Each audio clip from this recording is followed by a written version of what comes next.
Hello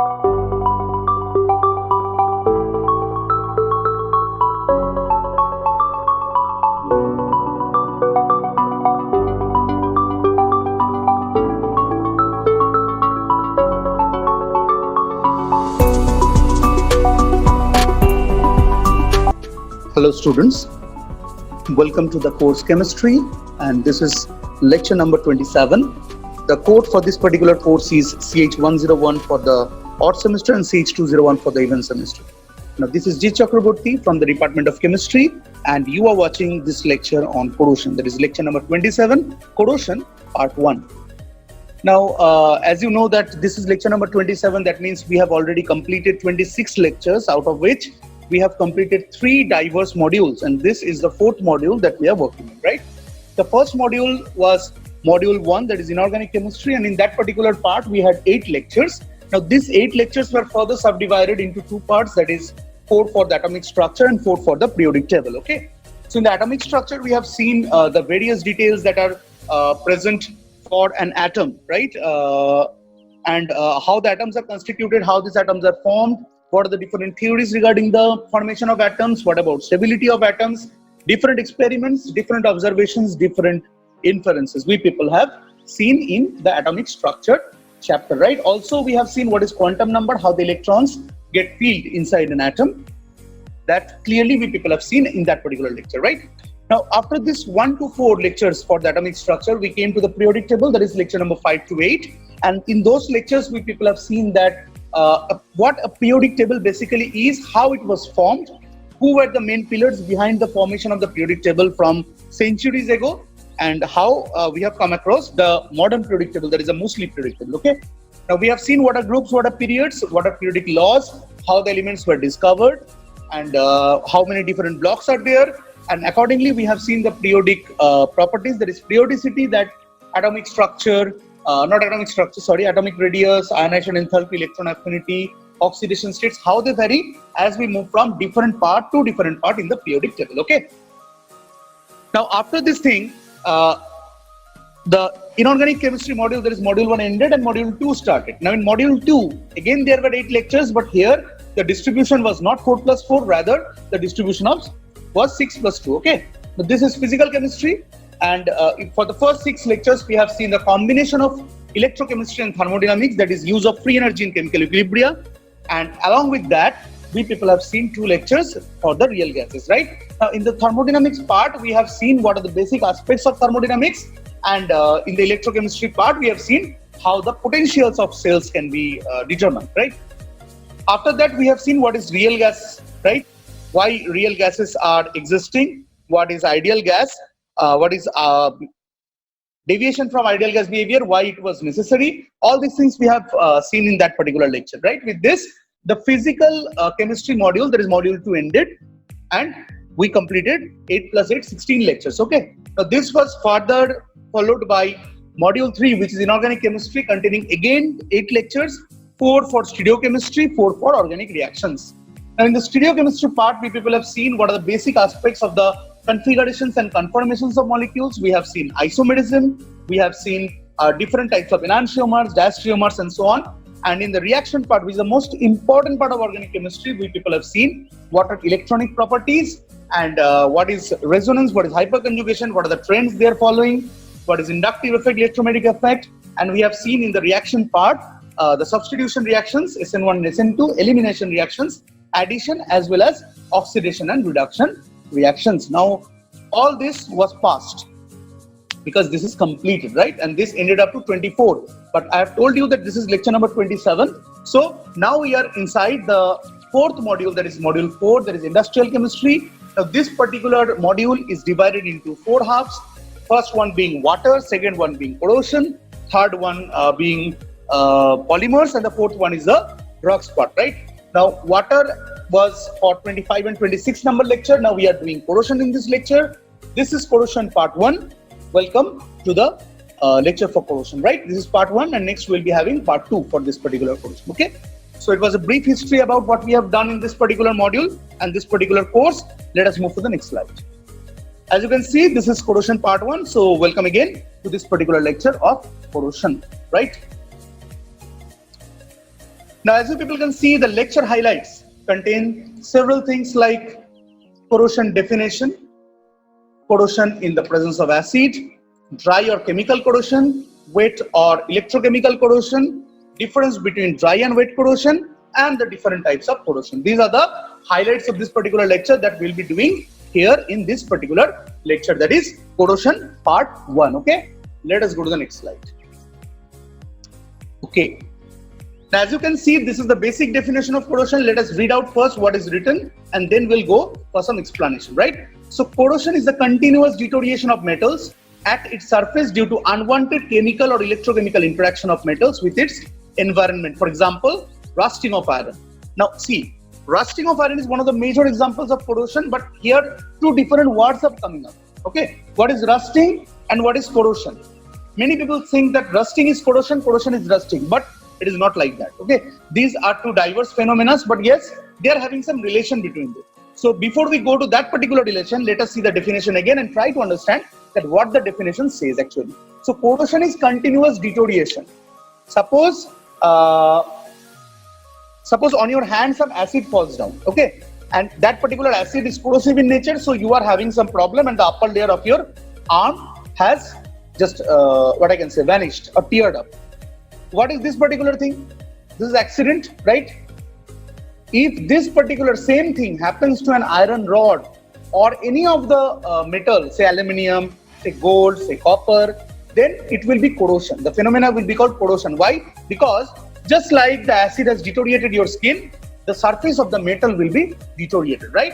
So corrosion is nothing but continuous deterioration of surfaces, continuous deterioration of metals at its surface due to unwanted electrical or chemical interaction of the metal with the environment. Why it is said?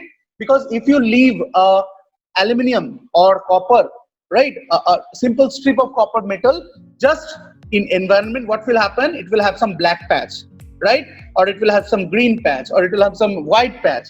What is that? It may be copper sulfide, it may be copper oxide, it may be copper nitrate, or so on, right? Now, what is this particular thing? See, copper is a metal, and we all know that metals are electropositive in nature, right? These electropositive metals, what they will do? They will interact with the air to form oxide. They will interact with the elements present in the earth crust to form different elements like sulfide, nitrate, sulfate, and so on and so on. Okay, so this is nothing but corrosion. But what about rusting? I told you that this is a separate phenomena.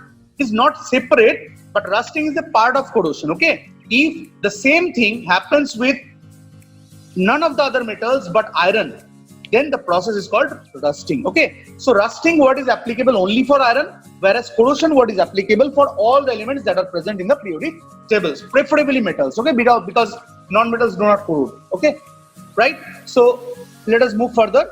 Generally, only the metal surfaces are prone to attack by environment. I've already told you, resulting in corrosion. Other responsible factors are the temperature and the design of the metal. Yes, this is itself very important. If the temperature is very high, rate of corrosion will be less. If the temperature is low or moist atmosphere is there, then corrosion rate will be high, because basically it depends on temperature to a large extent, right? And also it depends on the design of the metal. If the metal design is such that the outer surface or less surface is exposed to air, then less corrosion will be there. Otherwise, corrosion will be huge. Okay, right. So let us go to the next slide and see what we are having. So in the next slide, we are having corrosion in presence of acid, right? Corrosion in presence of acid we are having. Now let us see what it states. It said that the main consideration of this theory is that if a metal surface is exposed to acid, it undergoes corrosion. Yes, this is very much possible, because if we add HCl on the surface of a metal, what will happen? We'll get the chloride of that particular metal. If we have some other thing, we'll get some other type of variety. Okay, so basically this actually depends on the metal surface, as well as if acid is present, then corrosion rate is very high. Iron objects react with carbon dioxide, moisture, and oxygen present in the atmosphere to form three of these articles. These three are nothing but iron bicarbonate, iron hydroxycarbonate, and iron hydroxide. Okay, so ferric hydroxide is there, and carbonates and bicarbonates of iron are there. Okay, so accordingly, three reactions are present here. We will go through all these three reactions to see how these particular compounds are formed. Okay, So iron combines with CO2 in presence of water and half oxygen to form bicarbonate. Same thing happens to form hydroxycarbonate also in presence of some different articles or in different composition. And last but not least, this bicarbonate finally reacts with water to form complete hydroxide actually, iron hydroxide or ferric hydroxide, as people can see. Okay, right? So let us see what's next. Okay, so next we have dry corrosion. Now what is this dry corrosion? It is clearly noted that it occurs due to the atmospheric gases like oxygen along with oxides of sulfur and nitrogen, hydrogen sulfide, halogens, etc. But the main responsible gas is oxygen. See, you think oxygen is good? Yes, oxygen is good, but it can be bad under certain circumstances. And this is the perfect example for this particular thing. Okay. So atmospheric gases like oxygen, sulfur, nitrogen, halides, etc., halogens, all are responsible for corrosion, but oxygen is the main culprit and it results in the formation of oxides. Okay. It results in the formation of metal oxides whenever metals are in presence of oxygen or metals react with oxygen. Right? So oxidative corrosion, fine. What is oxidative corrosion? Let us see. Metals belonging to group 1 and group 2 react directly with oxygen and form the respective oxides, even in absence of moisture. When a metal gets oxidized, a thin film of oxide on the surface of the same metal gets deposited on the metallic surface. So what happens basically? Suppose you are having copper. So the copper is reacting with air to form copper oxide. Now this copper oxide will be deposited on the surface of the metal, right? So copper and copper oxide both are elements, both are actually compounds of copper, but the former is the pure copper and the latter is the oxide form of this particular copper, right?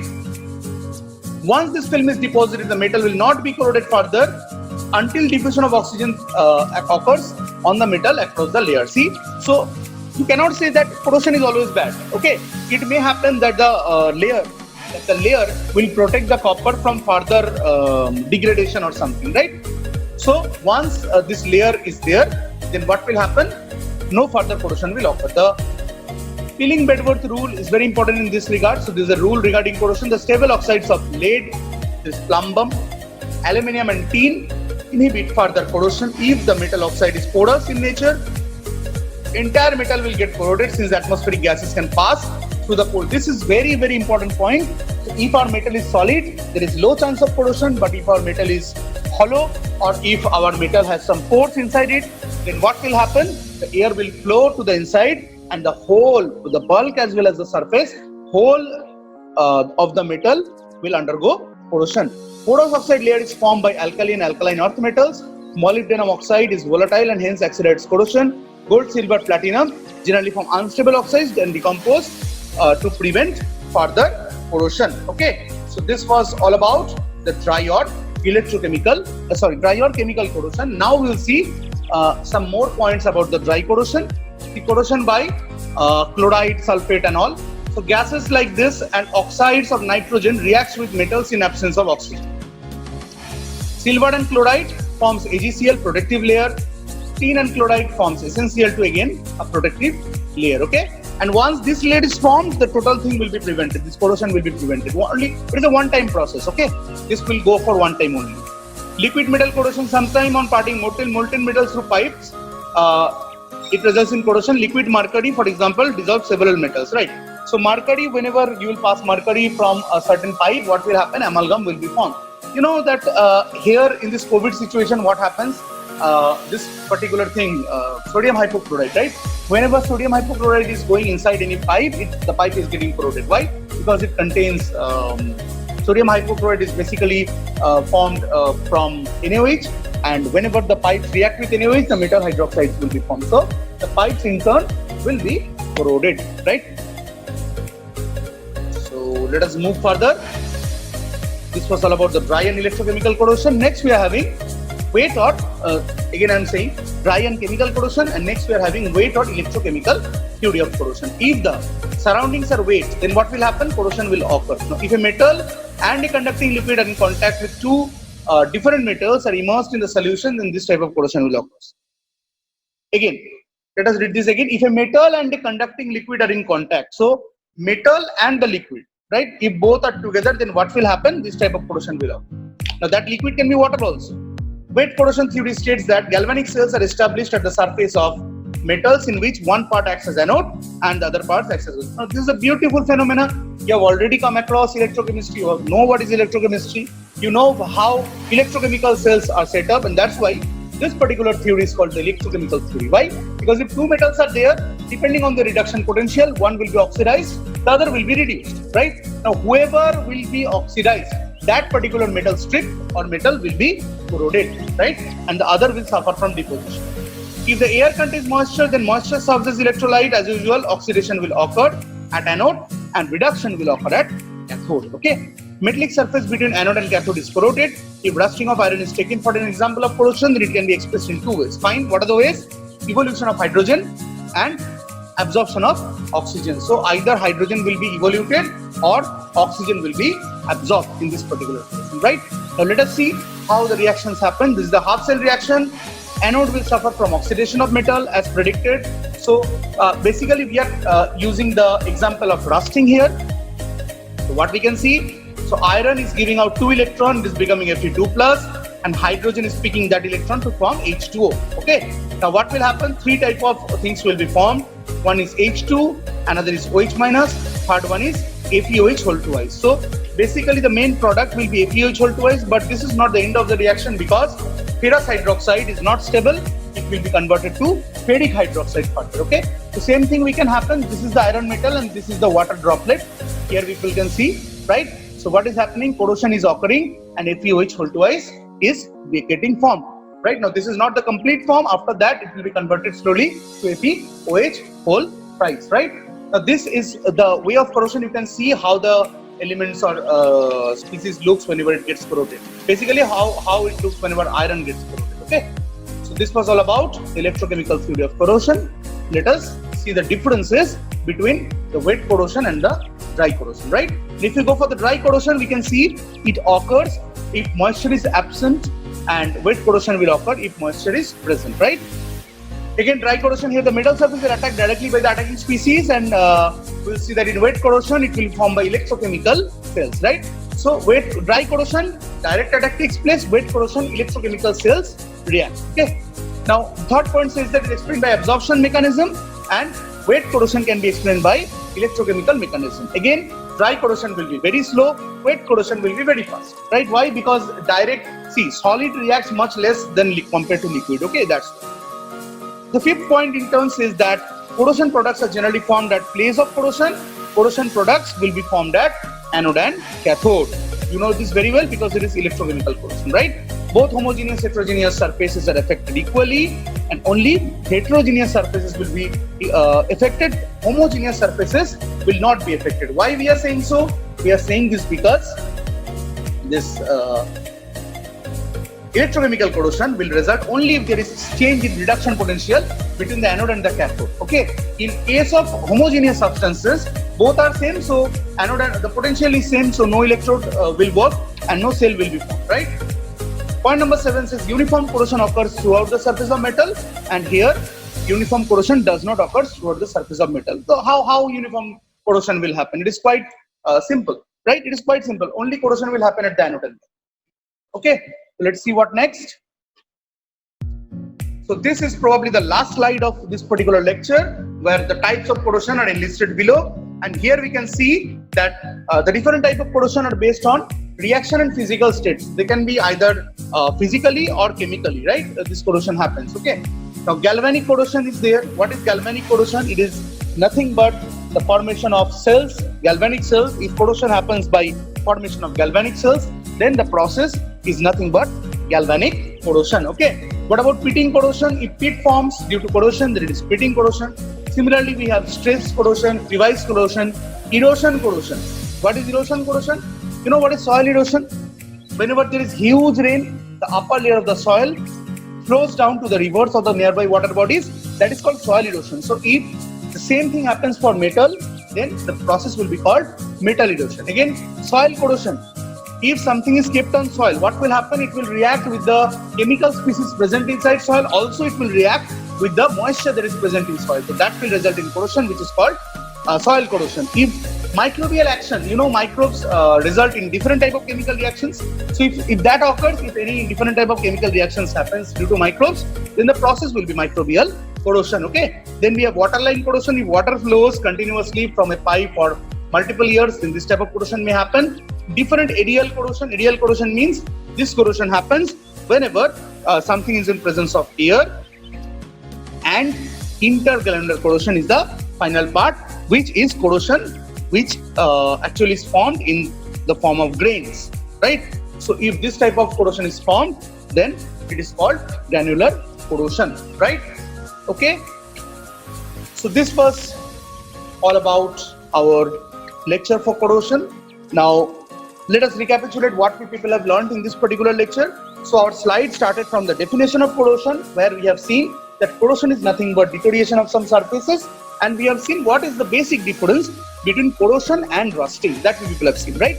After that, we came across the different aspects of corrosion, that is corrosion in presence of acid, right, which is very, very important because it is the main criteria of corrosion, one of the main criteria, because corrosion happens maximum whenever acid comes in contact with the metal surface, right?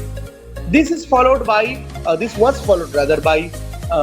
this dry corrosion or chemical corrosion.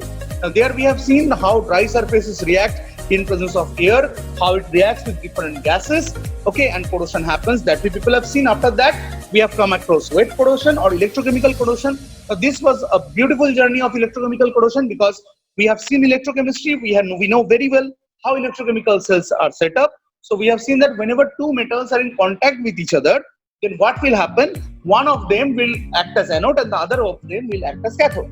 Now this particular anode cathode will be formed only if we are dealing with heterogeneous surfaces. Why? Because if two different metals are not there, then their potential will be same. And if the reduction potential will be same, then current will not flow. That means corrosion will not happen. We know very well that current flows whenever there is a potential difference between the two electrodes in a cell, right? So that is very important for us, that it is heterogeneous type. Okay. After that, we have come across the different type of reactions that happens in this process. We have seen the reactions for rusting, how rusting occurs, that we people have seen. Furthermore, this is a slide in front of you which states that what are the types of corrosion and what we have in the corrosion part, how many different type of corrosions may happen. Right now, if you want to know some more about this particular topic, so you have to wait for the second lecture, that is part 2 of this particular corrosion, right? And there we'll discuss about some new terms and things, right?